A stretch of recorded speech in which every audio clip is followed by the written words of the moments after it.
할렐루야. 제가 울산에서 섬길 때 같은 노회의 선배 한 분이 계셨습니다. 이분은 노회를 와도 좀 독특한 행동들을 하셔서 상당히 처음에는 의아하게 생각했습니다. 보통 노회에 오시면 목사님들이 다 정장 차림을 하고 또 거기가 정식 회의이기 때문에 그렇게 오시는데 이분은 작업복에다가 전투화 같은 걸 신고 오셨습니다. 마치 노동 현장에서 방금 오신 것 같은 그런 복장이었고, 더 놀라운 것은 그분의 교통수단은 1톤 트럭이었습니다. 그런데 트럭 안에는 삽이나 곡괭이 이런 것들이 다 실려 있습니다.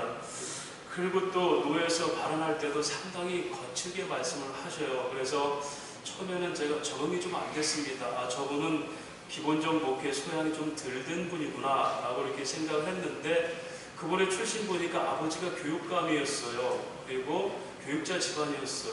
또 그런 그 학부나 이런 신학도 제대로 다 하신 분이에요. 한참을 지난 뒤에 이제 설명을 들었습니다. 그분이 목회하는 곳이 울산 전화동의 소위 그 판자촌 지역입니다. 무허가 판자촌 음성교회라고. 그래서 거기서 목회를 하시는 분인데, 이제 그 철거반들이 언제든지 이렇게 그 습격을 해서 뜯어내기 때문에 이 목사님의 사명은 그 철거반들과 같이 맞붙어서 싸우고 그 집들을 지켜내주는 일이 목회의 전부였어요. 자다가도 소식이 들리면 뛰어가서 그 철거반들하고 같이 몸싸움도 하고 집을 못 뜯어가게 하고, 예배를 드리다가도 뛰어가고 달려가고. 그래서 그분은 노예 오셔도 그 복장으로 그렇게 올 수밖에 없었고, 또 그분이 타고 다니는 차량은 그게 가장 어울리는 차였습니다. 이것을 우리는 은사라고 목회합니다. 이것을 목회적 증언의 삶이다, 이렇게 얘기할 수 있습니다. 예수님께 이 땅에서 설교자이셨습니다. 하늘의 소식을 전하셨고, 또 그 설교를 통해서 당신이 제물이 되셔서 제사장이 되셨습니다. 하늘의 소식을 전할 때는 누구도, 서기관도 그 누구도 그 범접할 수 없는 놀라운 비밀들을 설명하셨습니다. 그래서 유대인들 중에도 이런 말은 들어본 적이 없도다라고 감탄할 정도의 높은 지식과 신기한 은혜들을 선포하셨습니다. 그런데 죽을 때는 사람들에게 매여서 끌려다니면서 핍박을 받으면서 비참하게 십자가에 죽으신 모습이었습니다. 그런데 그분의 비밀을 왕이라고 그렇게 합니다. 왕으로 오셨다고 얘기합니다. 그래서 이제 우리가 성탄절이 얼마 안 남지 않습니까? 왕으로 오신 바로 예수를 우리가 찬양하잖아요. 그런데 그분이 종의 모습, 죄인의 모습으로 죽으셨습니다. 누구를 위해서? 죄인들, 우리를 위해서. 이것이 복음이죠. 그래서 성경은 죽으려 오신 그분이 죽어줘서 생명을 살린 것, 이것을 바로 기적과 같은 구원의 은혜다, 이렇게 얘기하고 있습니다. 우리 삶이 바로 그런 겁니다. 우리가 바로 말씀을 전하는 설교자가 되어야 되고, 제물이 세상에 되어야 되고, 왕이지만 종처럼 섬기는 사람이 예수 믿는 사람이에요. 그래서 하나님 각자의 직임과 은사를 주신 겁니다. 목회는 목회자로서의 은사적 삶을 살게 하시고, 또 성도들은 각자의 직업과 여러 가지 지식과 환경 여부에 따라서 그렇게 가장 아름답게 쓰임받는 그런 은사적 삶을 허락하셨다는 것입니다. 오늘 우리가 이 주님을 제대로 읽어내지 못하면 기독교가 마치 세상에서 우월감을 가지고 세상을 조롱한 듯한 그런 편협성을 나타날 수밖에 없습니다. 종종 요즘 우리 국가 사태에 대해서 몇몇 분들이 얘기합니다. 교회가 이렇게 가만히 있으면 되겠습니까? 조계사 저 멋진 한판을 보십시오. 저런 사람들을 다 숨겨주면서 또 화쟁위원회가 이렇게 종교와 정부 간의 갈등을 성취시켜주면서 이런 일을 하지 않습니까? 얼마나 멋집니까? 교회는 뭐 하는 곳입니까? 누구 하나 피신하고 그런 사람들이 와서 쉴 자리가 있겠습니까? 교회 안에서부터 욕심을 부려서 세상에 오히려 본보기가 되지 못하는데 누가 들어오겠습니까? 여러분 그렇습니까? 물론 교회가 사회적인 역할로 종교적 성향도 띄어야 됩니다. 화평하게 이루어가야죠. 분란이 있는 곳에 중재도 해야 됩니다. 그러나 더 중요한 것은 이것이 세상적인 어떤 배품으로 선정으로 이루어져서는 안 된다는 것. 그래서 먼저는 우리가 경건의 비밀이 뭔 줄을 알아야 돼요. 그 경건의 비밀로 우리가 무장되지 않으면 세상이 담아낼 수 있는 정도의 화합밖에 못합니다. 왜냐하면 세상 끊임없이 그 욕심들이 펼쳐져서 화합 뒤에 분란이 있거든요. 우리가 고백하는 진리와 생명의 이런 은혜들이 영원함으로 연결되지 않고 목숨으로 끝날 것에서 이게 끝난다면 결코 이것은 진리라 얘기할 수가 없는 거죠. 사람 사는 것 중에서 하나의 이치와 일리 정도는 될지 몰라도 불변한 진리라 이렇게 말씀할 수가 없습니다. 그렇다면 우리가 변화된 과정이 과연 무엇일까를 정확하게 알아야 됩니다. 우리 지난주에 어떤 말씀 나눴습니까? 빛으로 예수께서 오셨는데 어둠이 빛을 싫어하더라 그랬어요. 그렇죠. 5절 말씀 보니까 빛이 어둠에 비추되 어둠이 깨닫지 못하더라. 이 말의 정확한 의미는 어둠을 통과하지 못하더라 얘기했어요. 여러분, 우리가 자연의 인과의 방법이 있지 않습니까? 보편적 이치가 있지 않습니까? 태양이 비치면 어둠은 사라지게 되어 있는데 이 성경 말씀대로라면 그 어둠을 꿰뚫지 못하는 빛이었어요. 그런데 그 빛이 누구다? 오르라고. 오르는 일반적으로 말하는 이 태양빛이 아니라고 그랬죠? 창세기에 있던 빛이 있어야 할 때 바로 예수 진리의 빛이에요. 세상을 다 창조하시고 섭리하시는 하나님이 그 어둠을 뚫지 못하더라. 이건 뭡니까? 택함받지 않는 자들의 완고함을 얘기하는 거죠. 이것을 다른 성경에서는 이렇게 얘기합니다. 요한복음 3장 19절에 그 정죄는 이것이니 곧 빛이 세상에 왔을 때 사람들이 자기 행위가 악함으로 빛보다 어둠을 더 사랑하였더라. 왜 사람들이 하나님을 믿지 못할까요? 오신 예수 빛을 거부할까요? 싫어서가 아닙니다. 어둠이 더 좋아서요. 술에 중독된 사람들이 술 마시는 기쁨과 예수 믿고 교회 가서 예배드리는 기쁨 어느 걸 좋겠습니까? 도박에 중독돼서 도박에 한참 빠진 사람이 가장 파라다이에 갔을 천국은 어떤 것일까요? 도박을 열심히 하고 재밌게 돈 따는 거잖아요. 그 사람이 예배장 와서 예배드릴 리가 없잖아요. 빛을 거부한 것이 아니라 세상이 더 좋은 거예요. 그렇게 세상이 좋게 그들의 마음을 내버려 둔 것이 로마서 1장의 일반인들의 죄예요. 근데 저와 여러분은 도박을 하다가도 마음이 캥기지 않습니까? 술을 마시다가도 꺼낸 척 하지 않습니까? 그리고 성경 말씀 우리가 거부할 수 없지 않습니까? 교회 가는 시간들이 정해진 거 이거 거부할 수가 없잖아요. 이것마저 하나님께서 우리를 붙드시는 역사예요. 그래서 오늘 저와 여러분이 어떤 마음으로 나온지 몰라도 이 자리에 앉아있다는 것이 이게 경건한 백성들의 삶의 모습입니다. 그렇다면 모습보다 능력이 뭔지를 알아야죠. 왜 우리가 이렇게 여기서 말씀을 듣고 진리를 탐닉하는가? 세상 사람들의 그런 부귀한 형태가 바로 세상을 사랑하기 때문에 이루어지는 일이에요. 그런데 어쩐지 예수 믿는 사람이 하나님의 사랑과 그 진리보다는 세상을 더 탐닉하는 사람들이 있을 수 있다는 거죠. 이렇게 빛이 통과할 수 없는 그런 화인맞은 사람들이 있는데 저와 여러분에게는 그 빛이 투과가 되고 영접하게 하시고 믿는 자가 되게 하시고 하나님의 자녀되는 권세를 주신 거예요. 이걸 지난주에 뭐라 하죠? 아더 핑크라는 목사님은 구원의 기적이다. 기적.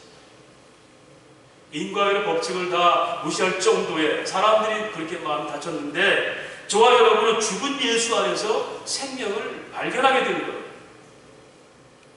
더불어 그러면 이렇게 믿게 된 사람들은 어떤 조건에 있는 사람들일까? 오늘 말씀이 바로 그걸 풀어갑니다. 6절 뭐라고 합니까? 하나님께로부터 보내심을 받은 사람이 있으니 저와 여러분은 구원받은 게 어떻게 해요? 하나님께로부터 보냄받은 사람들이기 때문에 그래요. 총칭적인 의미입니다. 구원의 완성적 의미인데요. 우리가 하나님께 구원받고 더불어 뭐가? 보냄받은 사명이 있습니다. 소명과 사명. 그래서 우리가 소명을 생각한다면 나 예수 믿고 천국 가요 라고 내조하면 되지만 내게 맡겨준 게 뭔지 사명을 깨달으면 그것이 뭡니까? 하나님의 자녀되는 권세, 엑수시아라고 그랬죠. 엑수시아, 권세가 세 가지로 표현된다고 그랬죠. 하나는 저희 말하는 크레토스, 데모크라시 할 때 크레토스라는 것은 정치적 영향력 같은 영향력이에요. 권세 힘을 가지고, 그렇죠? 그 다음에 두나미스, 다이나마이트 같은 힘이죠. 힘, 능력. 그런데 이 권세와 힘들이 모아서 뭘로 나타나야 된다? 엑소시아, 책임으로 나타나는 것을 하나님의 자녀들은 권세를 주셨으니 구원의 은혜와 감격과 다이나마이트 같은 폭발력으로 내 삶을 변화시키는 능력이 나를 사로잡으면 바로 하나님의 백성으로서 책임을 감당하는 사람들이 되어 이것을 뭡니까? 사명이라고요. 그래서 하나님으로부터 보내심을 받은 자라는 뜻은 그렇게 구원을 받게 하시고 똑같이 우리에게 그런 사명을 주셨으니 그게 누가다? 요한이다. 요한이 누구죠? 오늘날 저와 여러분이다. 이렇게 설명을 하고 있습니다. 그래서 이것은 바로 빛의 책임입니다. 빛을 받은 사람의 책임이 이렇게 나타나는데요. 그런데 여러분, 오늘 요한의 삶을 보면서 그렇게 우리가 똑같이 부름받은 증언자의 삶을 사는데 과연 이 구원의 책임이 증인이 되려면 어떤 삶을 살아야 되는가? 오늘 본문을 통해서 몇 가지로 한번 나눠봅니다. 먼저는 우리가 예수 믿고 증인되는 것은 우리가 잘 살고 출세하는 게 아니라는 걸 알아두셔야 돼요. 빌립보서 1장 29절에 예수 그리스도를 위해서 너에게 은혜를 주신 것은, 나중에 성경 자세히 찾아보세요. 예수 그리스도를 위하여 너에게 은혜를 주신 것은 다만 그를 믿을 뿐 아니라 그를 위해 핍박도 받게 하려 함이라 라고 얘기해요. 여러분 누구를 위해서 믿음 주셨죠? 여러분 자신을 위해서? 아닙니다. 처음부터 하나님 안에 여러분과 저는 있었어요. 구원이 필요 있는 사람들, 처음부터 완성된 교회예요. 그 백성들이 과연 뭐라고 해서 이제 그 구원의 감격이 뭔 줄 알고 그 예수를 위해서 살게 하기 위해서 우리에게 은혜를 주시는 거예요. 은혜 받고 내가 잘 사는 게 아니라 그래서 어떻게까지? 예수를 위해서 핍박을 받게 하려 합니다. 보세요. 오늘 지금 요한이 가서 말씀을 전하는 시대지 않습니까? 근데 지금 대두적이잖아요. 빛이 왔을 때 얻은 빛을 거부하는 시대예요. 야, 그 징그러운 얘기 하지도 마라 하는 시대에 그 징그러운 얘기를 또 같이 하는 거예요. 이게 전도입니다. 이게 증인의 삶이에요. 어서 오세요 기다렸습니다가 아니라 나 듣기 싫어 그거. 그런데 그곳으로 가는 거예요. 고린도서 1장 23절에 우리는 십자가에 못 박힌 주 예수 그리스도를 증거하나니 이는 유대인에게는 꺼리끼는 것이요 헬라에게는 어리석은 것이다. 유대인들은 그런 메시아는 예수 메시아냐? 우리가 말하는 메시아 아니잖아. 나사렛 촌의 저 거지 같은 저 친구가 어떻게 우리 메시아가 될 수 있어? 꺼리끼죠. 이방인에게는 우리의 지각과 로고스를 통해서 이데아 세계를 탐닉할 수 있어. 우주는 우리의 지식을 통해서 얻어낼 수 있어. 필로소피아, 지혜를 사모하는 것이 인간의 구원의 완성이야. 그렇게 지식적인 그들에게는 예수가 십자가에 못 박혀 죽고 살아난 것, 이것은 뭐요? 아주 어리석은 일이에요. 세상 사람들이 다 그런 형태예요. 지금 요한의 시대가 그런 형태인데 거기에 그 예수를 증거하는 거예요. 그럴 때 환영받습니까? 나무란 얘기같이 들리죠. 다시 말씀드릴까요? 그렇게 세상에 즐거워하고 도박하면서 지금 흥청망청하면서 신나게 담배 불면서 이렇게 도박하고 있는데 그에게 잠깐만 선생님 예수 믿고 오세요 할 때 뭐라 할까요? 재수없어 가. 우리는 너무나 고상하게 지금 증인의 삶을 살려고 그래요. 교회가 뭔가 힘을 가지고 능력 가지고 사람들이 좋은 일 하면 교회는 좋은 곳에 하고 몰려들 줄 알고, 아니 그런 교회들이 있죠. 그게 전도입니까? 요한이 그렇게 했어요? 그래서 여러분 우리가 진짜 증인의 삶을 살기 위해서는 세상 분들이 거부한다는 사실을 알아야 돼요. 이걸 예수님이 말씀하셨죠. 요한복음 15장 18절 20절 세상이 너희를 미워하는 것이 아니다. 나를 미워하는 것이니 세상에 대해서 내가 악하다고 했기 때문에 죄인들하고 회개하라 했기 때문에 그들의 즐거움을 죄라고 얘기했기 때문에 세상은 너희를 미워하는 것이 아니라 나를 미워할 것이다. 요한복음 7장 7절 말하죠. 내가 세상의 행사를 악하다 했기 때문에 먼저 나를 미워하는 것입니다. 저와 여러분이 세상에서 환영받지 못합니다. 예수 제대로 믿어보세요. 예수 제대로 증거해보세요. 그 삶을 위해서 한번 살아보세요. 오롯이. 그러면 세상의 여러분들, 저와 여러분을 많이 욕할 겁니다. 미친 예수쟁이들, 세상과 편협성을 가지고 사는 저 말도 안 통하는 사람들이라고 얘기해요. 빛 되신 예수님이 세상에 대해서 살아갈 때 그분의 일생 가운데 어떤 대접을 받았습니까? 마태복음 26장 67절 68절에 예수 그리스도의 뺨을 후려치고 침을 뱉었습니다. 이에 예수의 얼굴에 침받으며 주먹으로 치고 어떤 사람은 손바닥으로 때리며 이르되 그리스도야 우리에게 선지자 노릇하라. 너를 친 자가 누구냐? 손바닥을 때리고 어떤 손을 찾게 하고 야유를 하는 거예요. 누구에게? 빛을 오신 예수에게. 요한복음 19장 3절 말합니다. 앞에 가서 이르되 유대인의 왕이여 평안할지다며 손으로 때리더라. 결국 그들은 그렇게 생명을 전하는 예수를 어리석고 꺼리낌으로 십자가에 죽여버림으로 일단락을 지으려고 했죠. 이것이 구원 사건이에요, 여러분.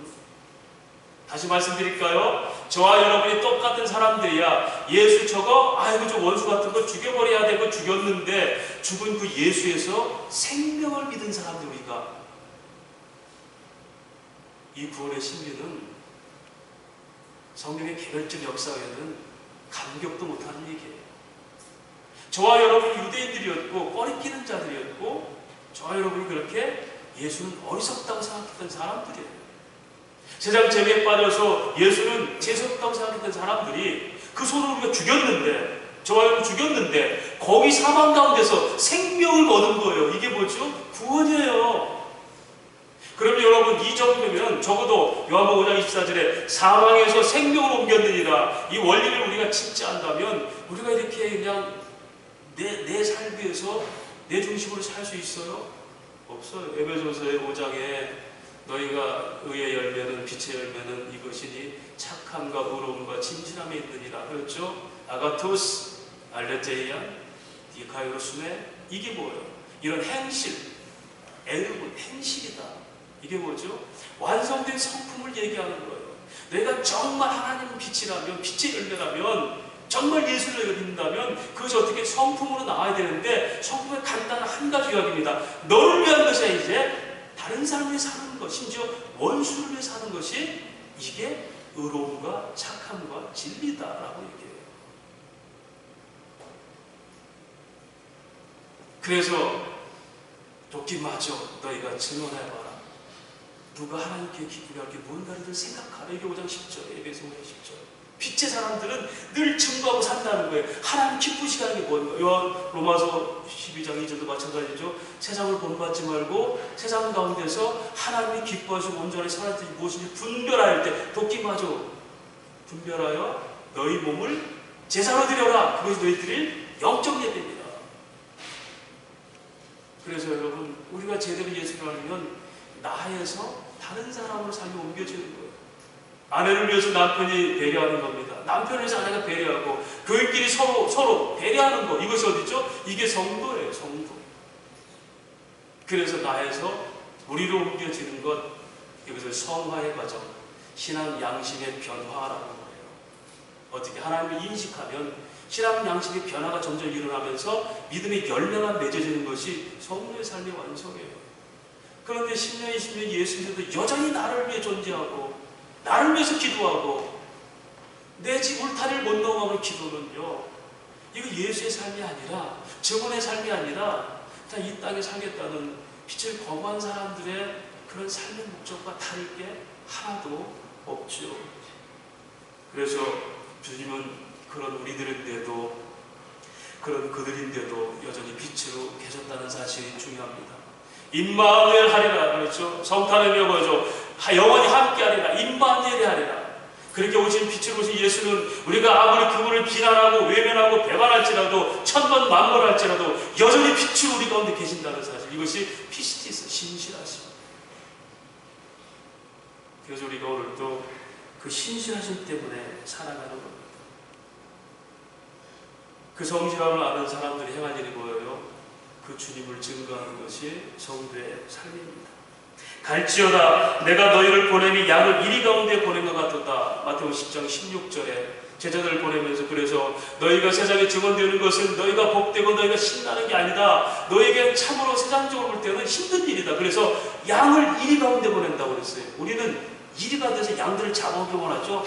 교회가 이렇게 힘있고 크고 뭔가 해가지고 데려와 너와 지원을 와 이렇게 하고 싶은데 우리 예수님 거꾸로 해요. 이리 가운데 양을 보내 네가 죽어야 질그릇이 깨져야 보아인 예수가 보여져. 이것이 예수님께서 마태복음 10장의 제자를 파송하면서 했던 말씀이에요. 전도는 죽음의 아이러니에서 생명이 나타나는 거예요. 이걸 제대로 이해하려면 내가 제물로 드려질 때 예수가 내 안에서 사는 거죠. 전도가 그렇습니다. 맞아 죽으라고 보냈는데 그 죽음 속에서 생명이 살아나는 게 전도예요. 예수는 맞아 죽어서 보낸 거예요. 내가 맞아 죽으러 갈 때, 세상이 맞아 죽으러 갈 때 거기서 생명들이 살아나는 거죠. 그래서 우리가 진짜 증언의 삶을 살려면 나는 죽고 예수가 사는 삶을 살아야 돼요. 그것을 핍박이라고 합니다. 그 핍박은 누가 합니까? 세상 사람들이 하는 게 아니라 내 죄가 나를 핍박함으로, 사사기는요 죄의 행패를 당하는 인간의 모습 나와요. 끊임없이 죄가 끌어가면서 사사 16번 바꾸면서까지라도 변심했다가 다시 행복했다가 변심, 이게 16번이 300년 동안 되잖아요.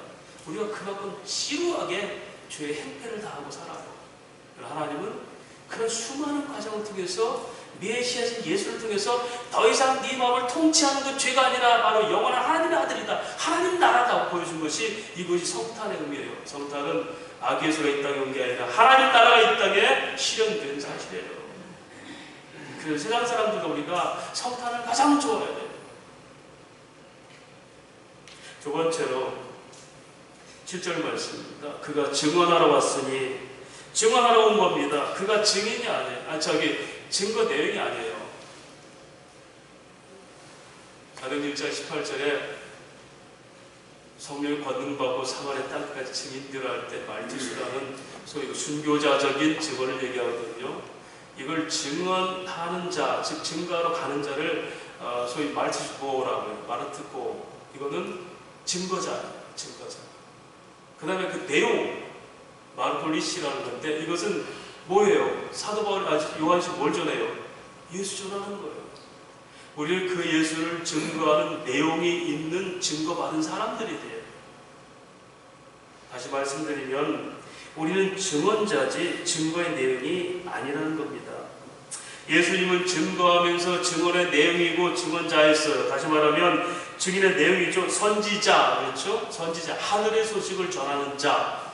주님이 복음을 선포하셨잖아요. 그리고 제사장, 그분이 제물들 죽으시고 우리를 살리셨잖아요. 왕이시죠? 왕이 뭐예요? 세상에 하나님의 왕으로 왔지만 그가 종으로 죽으셔서 우리를 섬기심으로 복음이 뭔지를 세상에 선포하신 거예요. 마가복음 10장 45절에 나는 섬김을 받으러 온 게 아니라 섬기러 왔고 너를 위해서 목숨까지 주려 합니다 라고 얘기했잖아요. 그렇습니다. 그분은 증거의 내용이고요, 증인됐고 증거의 자였어요. 이것을 우리가 받은 것을 소위 선지적 사명, 이거 증언의 모습이에요. 선포자의 목적이 뭡니까? 빛에 대해서 말하려고, 빛에 대해서. 그렇잖아요. 7절 말씀, 그가 증언하러 왔으니 그 빛에 대해서 증언하고, 그 원래 목적이 뭐였죠? 모든 사람이 자기로 말미암아 믿게 하려고. 이게 우리를 이 땅에 보낸 하나님의 목적이에요. 하나님의 사람들이 판티투 안드로폰이라는 헬라어 단어예요. 판티라는 것은 모든인데 투라는 것은 그 속에 있는 투 피루스. 이 뭐냐면 주님 안에 부름받은 모든 사람들이 믿게 하려고. 이게 요한복음 3장 16절. 이걸 또 보편 구원론자들은 너 모든 사람이 다니는 데 아닙니다. 거기는 선택과 유기가 있어요. 주님 안에 부름받은 선택된 우리들 모든 사람들이 다 믿게 하려고 빛에 대해서 증거하러 온 게 바로 요한의 모습이고 저와 여러분이에요. 따라서 증인의 삶의 목표는 하나입니다. 예수만 증거하는 겁니다. 요한복음 12장 21절에 그날 명절 때에 헬라인 몇이 예수를 믿고자 왔습니다. 빌립이 제자가 있을 때에 그들이 빌립에게 이렇게 얘기합니다. 선생이여, 우리가 예수를 보기를 원합니다 라고 얘기했어요. 왜 그런 얘기 했을까요? 유대인들은 그들만의 그들만의 예수, 그들만의 메시아를 주장하고 있었고 율법에 갇힌 메시아를 철저히 그들 믿고 있었어요. 헬라인 몇이 우리는 당신처럼 유대인도 아닌데 마치 수가성의 여인이 예배를 드리고 싶은데 나는 사마리아의 여인입니다. 어떻게 하면 좋겠습니까? 했던 것처럼 그 빛에 달려왔는데 당신들이 말하는 율법 이것들이 아니라 진짜 예수를 보고자 원합니다. 큐리에 전쟁이여 데오멘, 우리가 바로 이 예수, 그 예수를 애인에 보기를 원합니다. 사랑하는 여러분, 교회는요, 예배하는 사람들이 예수를 보게 해야 돼요. 교회 십자가는 예수만 보여줘야 돼요. 그런데 그렇습니까? 교회가 여러분 정말 예수를 보이기 위해서는 내가 죽어야줘야 돼요. 그래야 예수가 보이는 겁니다. 삭개오가 왜 뽕나무로 올라갔을까요? 왜 제자는 이렇게 키가 커가지고 삭개오는 왜 적었을까요? 여러분, 삭개오가 키가 적으면 제자들이 무릎을 꿇어줬으면 예수가 보였을 텐데, 자기들만 예수를 품고 얼싸안고 있으니까 키 작은 삭개오는 어디로? 뽕나무로 올라갈 수밖에 없어요. 오늘도 여러분, 도둑발로 해서도 예수가 안 보이는 세상 사람들의 갈급함이 있을 수 있다는 거예요. 우리만의 예수를 믿고 있는 섭화된 신앙들. 그래서 예수가 안 보이는 거죠. 소경 바디메오는 왜 그렇게 생명 같은 겉옷을 집어던지면서 다윗의 자손 예수의 나를 불쌍히 위해서 그렇게 했을까요? 우리가 다 소경된 자들로서 주님을 봤다면 이제 주님이 그들에게 다 보일 수 있도록 우리가 또 납작 엎드려줘야지, 우리가 깨어줘야지 세상 사람들이 예수님을 볼 거 아닙니까? 교회만의 예수로, 특별히 교회도요, 장로교회만의 예수만 믿으려고 그러고요. 우리 교회만의 예수로, 다른 교회 가지만 우리 교회만 오세요. 이게 세상 사람들에게 키 작게 만드는 것이고 눈먼 사람이 칼급하게 만드는 일이에요. 교회가, 성도가 정말 예수만 보여야 됩니다. 더 이상 삭개와 같은, 바디메오 같은 사람들이 세상에서 소리치지 못하게 해야 돼요. 마음껏 예수를 보여주는 교회. 그 어떤 교회? 내가 죽어야 돼요. 사람들의 생각과 사람들이 만들어놓은 이 틀이 다 깨져야 돼요. 8절 말씀 보면 그는 이 빛이 아니요 빛에 대해서 증언하는 것이다. 그렇죠. 빛이 아니고 빛에 대해 증언하는 사람. 그런데 여러분, 이 빛이라는 것이 오늘 믿는 자 안에 빛이 있습니까? 없습니다. 우리는 생대적으로 빛이 사라진 사람들이에요. 그런데 이 빛을 이렇게 표현합니다. 에베소 5장 8절에 너희가 전에는 어둠이더니 이제는 주 안에서 빛이라. 엔큐리오스. 주 안에 있을 때 그 빛을 내는 거야, 이 얘기예요. 다시 말씀드릴까요? 저와 여러분은 주의 은혜가 떠나면 발광체가 아니기 때문에 빛이 없어요. 다시 말하면 저와 여러분이 목사가 장로로 지금 하다가도 은혜가 떨어지면 세상 사람들이 하지 못하는 짓도 여전히 담대하게 할 수 있어요. 그래서 은혜가 나를 사로잡아야지 이 빛의 역할을 감당할 수 있다는 거죠. 요한복음 5장 35절에 요한의 빛을 이렇게 합니다. 요한은 켜서 비추는 빛이라. 리코스 카이온이라는 단어인데, 리코스가 등불이에요. 요한은 세상에 비치는 등불이야. 바로 너희가 그 등불이 돼야 돼. 등불이 뭘까요? 교회는 세상의 등불인데, 이 등불은 첫 번째로 자신이 만든 빛이 아니라는 거예요. 반드시 우리는 그거 반사할 수 있는 빛이라는 거죠. 빛의 실체가 아니라 반사하는 실체. 그 다음에 그것은 끊임없이 공급받아야지 등불이 켜지죠. 석유를 공급받아야 될 거 아닙니까? 그래서 히브리서 4장 16절에 때를 따라 돕는 은혜를 받기 위해서 보좌 앞으로 담대히 나가라. 은혜를 늘 채워야지 그 빛의 역할을 감당할 수 있어요. 또 등불은요, 다른 사람에 의해서 높이 들려질 때 더 많이 비쳐요. 예수님께서 내가 인자가 높이 십자가에 들리라 사람들이 돌아오리라. 우리의 본래의 실체들이 사람들 앞에서 다 난도들 당한 뒤에 오직 내 안에 오롯이 예수만 남을 때, 그때 우리는 세상의 빛이 더 빛이 비출 수 있어요. 또 등불은 탁월하면 소멸되죠. 우리의 시대도요, 이 증언의 시대도 언젠가는 끝이 난다는 얘기입니다. 그래서 말하죠. 에베소에 뭐라고 합니까? 때를 시간 아끼라, 때가 악하니라.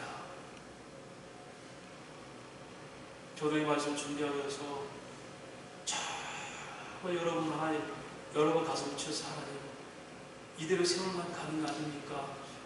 목회자의 삶은 말씀을 전하는 거 좋습니다. 하나님 제가 무슨 짓 하겠습니까? 말씀 준비하겠습니다. 그런데 내 삶의 변화는, 내 삶을 어떻게 하면 좋겠습니까?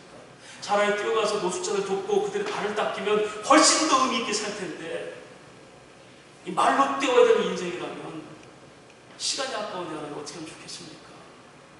내게 이 옷을 입혀주는 하나님이신데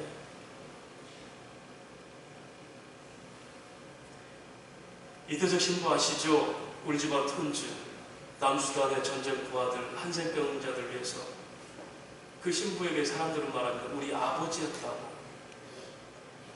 연세가 많으신 아버지, 병든 사람도 이태석 신부를 아버지라고 그랬어요.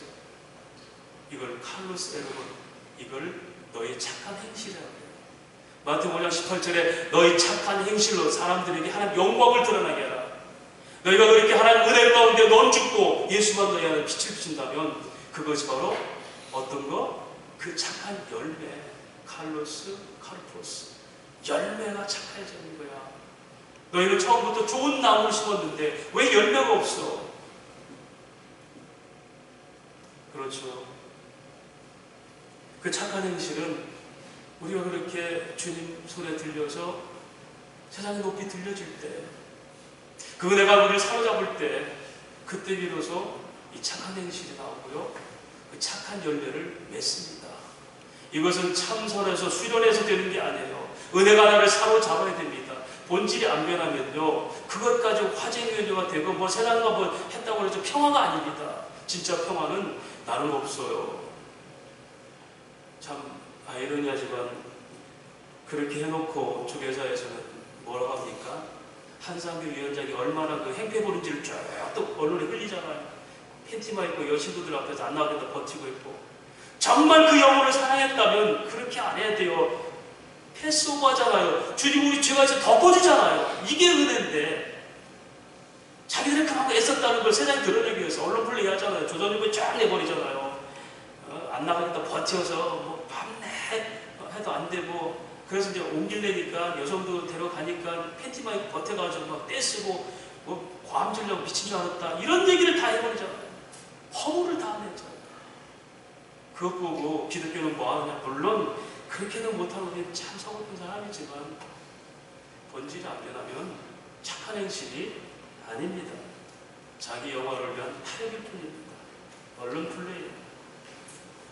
그러면 이런 증인의 삶은 무엇으로 가능하겠습니까?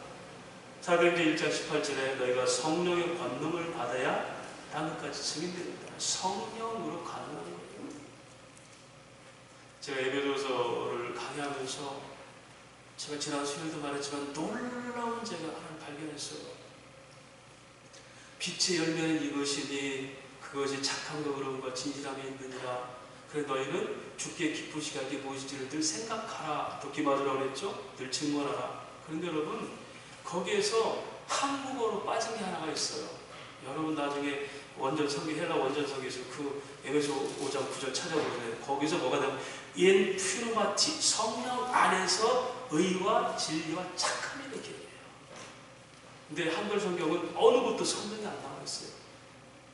원전만 뚜렷하게 나와 있어요. 저는 왜 이렇게 해석했을까? 이것이 여러분 우리가 착하게 착해지는 게 아니에요.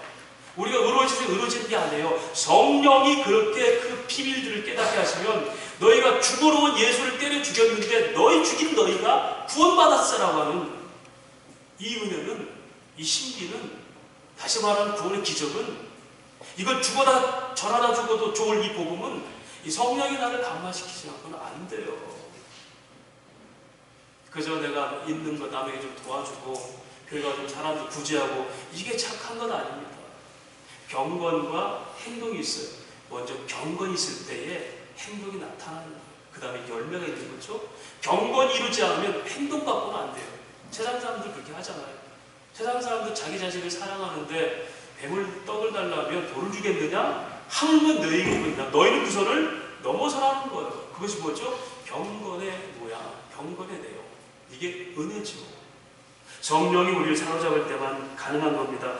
요한복음 16장 13절 14절 예수님께서 그런 말씀하십니다. 그러나 진리의 성령이 오시면 그가 너희를 모든 진리 가운데로 인도하시리니 그가 스스로 말하지 않고 오직 들은 것을 말하며 장래일을 너희에게 알리시리다. 그리고 그가 내 영광을 나타내니 내 것을 가지고 너희에게 알리겠습니다. 그렇죠? 성령이 우리에게 예수께 맡긴 걸 우리에게 전하는 거예요. 그게 뭐죠? 복음의 비밀들 무스테리오. 이걸 우리에게 성령이 전해주면 우리가 성령의 그 권능 안에, 권능가 뭐죠? 이것도 엑소시아예요.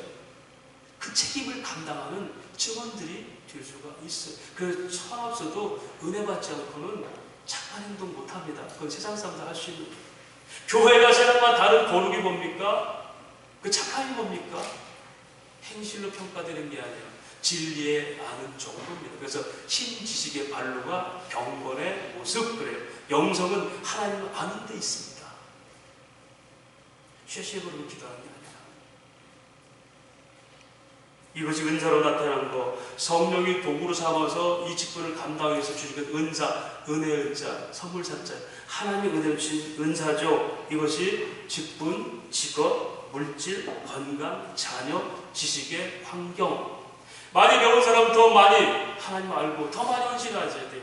우리에게 여러분, 우리가 사업이 잘 되는 것은 내 통장의 액수가 많아지는 게 아니라 그만큼 주의 일을 더 넓게 할 수 있다는 증거입니다. 그때 입을 크게 벌려라 그렇게 말씀하시는 거예요.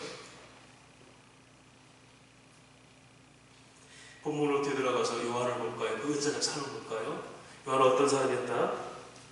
요한의 가문은 사가랴, 제사장의 가문이에요. 여러분, 그 당시 제사장의 가문이라는 것은 유대인 중에서 가장 거룩하고 구별된 삶을 살아야 돼요. 어디 들판에서 삽니까? 어디 낙대 타노를, 낙대는 유대인들이 부정하게 생각하는 동물이에요. 어디 들판에 메뚜기를 먹어요. 저주스러운 메뚜기를요. 그런데 그가 그렇게 살았던 게 뭐죠? 오히려 그들의 율법의 화석화가 돼서 성전 의식을 똘똘 뭉쳐진 그들에게 그게 거룩이 아니라는 것을 그의 삶으로 보여주는 거예요. 아까 제가 초창에 본 은성교회 그 목사님처럼 목사가 정말 넥타이 메고 할 수 있어. 그런 나의 지금 삶은 뭐야? 나는 지금 작업복 입고 곡괭이 들고 트럭 몰고 다녀야 돼. 이게 나의 목사야. 이것이 은사예요. 그답게 사는 겁니다. 여러분, 우리 행동의 모든 판단은 직분이 하는 게 아니에요. 목사와 성도가 하는 게 아닙니다. 성도끼리 판단하는 거. 바울은 그래서 나도 나를 판단치 않는 오직 나를 판단하는 신은 하나님밖에 없다. 여러분, 수요일 못 나오세요? 정말 비즈니스 하다가 바쁘면 그게 여러분 예배예요. 새벽기도 할 시간 없어요? 정말 그 시간에 여러분 더 하나님과 귀한 교제를 가지다면 그렇게 하세요. 저는 교회 뭐 하려고 생각 안 해요.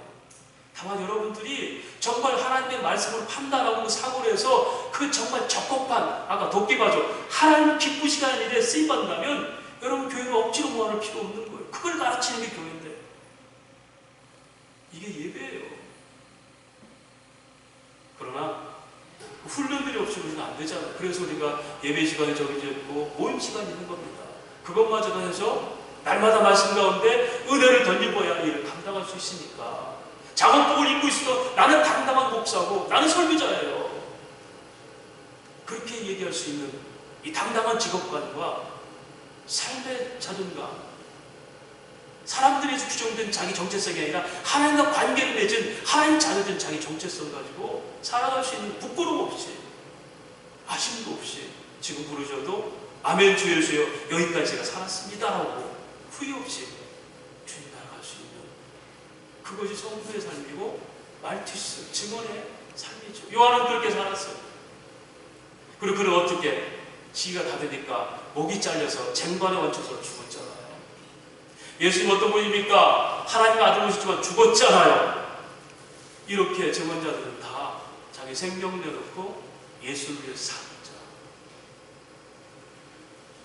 그럴 때 십자가의 죽음도 마찬가지입니다. 인간의 화석화된 굳어버린 성전을 지키게 그 위선된 거룩함에 그걸 파괴하니까 그것 때문에 죽인 거예요. 그래서 요한복음 10장 30절 말합니다. 내가 땅에서 높이 틀리면 모든 사람들을 내게로 이끌리라. 너희의 눈이 벗어질 것이다. 너희가 뭐가 지금 잘못 굳어졌는지를 벗어질 것이다. 내가 죽고 그때 그러면 너희가 진짜 예수님에게 뭔지 복음이 뭔지를 알게 될 거야. 그러면서 누가복음 4장에 말하잖아요. 주의 영이 임하였으니 눈먼 자가 다시 보게 되고 눌린 자가 자유케 되고 묶인 자가 풀어나며 주의 은혜가 덧입히고 가난한 자에게 복음이 증거될 것이다. 이것이 성령이 말하는 복음의 역사입니다. 여러분, 우리 증인의 삶은 오직 사람들의 생각으로 인해서 굳어져 버린 이 교회의 화석화된 성전의식을 파괴해야 됩니다. 우리만의 예수님이 아닙니다. 낮춰야 됩니다. 나를 죽여야 됩니다. 세상을 좋아하면 절대 하나님이 즐겁지 않습니다. 그래서 주를 기쁘시게 하기 뭔가 그렇게 내가 죽을 때 예수님만 오롯이 드러나는 것을 우리가 제물로 드려지는 예배자의 삶이다, 이렇게 고백합니다. 말씀을 정리할까요? 요한의 이름을 언학자들 이렇게 얘기합니다. 하나님의 선물이라고 해석합니다. 이걸 은사라고 그러죠. 우리는 다 이렇게, 오늘 제목이 뭐죠? 세상의 요한들이요, 우리가 다 하나님 선물들이에요. 하나님 선물이 요한 우리가 받았으니 우리가 이제 세상의 요한이 돼서 우리를 기다리는 세상의 요한들에게 우리가 그 삶을 증거하는 것, 이것이 은혜를 받은 성도의 삶이요, 이 삶이 주님께서 보내신 은혜의 삶인 것입니다. 그래서 여러분, 정말 은혜를 입으셔야 됩니다. 이 은혜는 다른 적이 아니에요. 끊임없이 생수의 강이 흘러오면서도 주시는 거예요. 기회도 없습니다. 예배드리고 말씀 선포될 때만이라도 은혜를 간절히 삼으십시오. 때가 악합니다. 시간 많게 됩니다. 우리는 하나님이 싫어서가 아니라 세상이 좋아서 하나님을 자꾸 잊어버리는 거예요. 은혜 잊은 백성들은 결코 자기 역할을 감당할 수 없습니다. 그래서 우리가 이곳에 모인 것은 우리가 죽어주고 등불처럼 높이 들려서 예수만 보여주기 위해서, 증언하러 온 자요, 보내심을 받은 자요, 바로 빛이 통과해서 은혜로 영접하게 하시고 우리에게 믿게 하신 하나님의 자녀된 엑소시와 책임을 감당하는 성도와 교회의 모습입니다. 오직 예수만 보이십시다. 내 삶에서는 교회에서도 그런 믿음의 성도가 되시고 그런 진리의 교회, 하늘을 펴는 선천교회가 되시기를 주의 이름으로 축원합니다. 하나님 아버지, 은혜를 감사합니다. 세상의 요한들이 바로 우리입니다. 유대인의 율법주의와 헬라인의 지식으로 똘똘 뭉친 저들에게 진짜 거룩은 그게 아니다, 내게 보는